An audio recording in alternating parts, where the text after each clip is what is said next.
ನಾನು, ನೀವು ಯಾರೂ ಸಹ ಇಲ್ಲಿ ಶಾಶ್ವತವಲ್ಲ. ಸ್ವಲ್ಪ ದಿನಗಳ ಮಟ್ಟಿಗೆ ಇಲ್ಲಿಗೆ ನಾವು ಪ್ರವಾಸಕ್ಕಾಗಿ ಬಂದವರು ಅಷ್ಟೇ.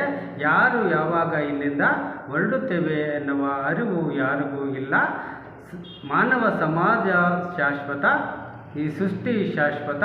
ಸುಮ್ಮನೆ ಮಿತಿಯಿಲ್ಲದ ಆಸೆಗಳಿಂದ ಮತ್ತು ದುಷ್ಟ ಜ್ಞಾನದಿಂದ ಮಾನವ ಸಮಾಜವನ್ನು ಹಾಳು ಮಾಡಬೇಡಿ ಮತ್ತು ನೀವು ನರಕ ಜೀವನವನ್ನು ಅನುಭವಿಸಿ ನರಕವನ್ನು ಸೇರಿಕೊಳ್ಳಬೇಡಿ.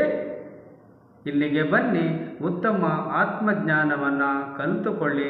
ನೀವು ಆನಂದದ ಅನುಭವಗಳನ್ನು ಇಲ್ಲಿ ಅನುಭವಿಸಿ ಮುಂದಿನ ಪೀಳಿಗೆಗೂ ಸಹ ಸರಿಯಾದ ಜೀವನ ಮಾರ್ಗವನ್ನು ಸೃಷ್ಟಿ ಮಾಡಿ ಅವರು ಸಹ ಆನಂದದ ಅನುಭವಗಳನ್ನು ಇಲ್ಲಿ ಅನುಭವಿಸಲಿ. ನಾನು ಮಂಜುನಾಥ್ ಗುರೂಜಿ. ಭೇಟಿ ಮಾಡಿ ದ ಆರ್ಟ್ ಆಫ್ ಯೋಗ ಫೌಂಡೇಶನನ್ನು.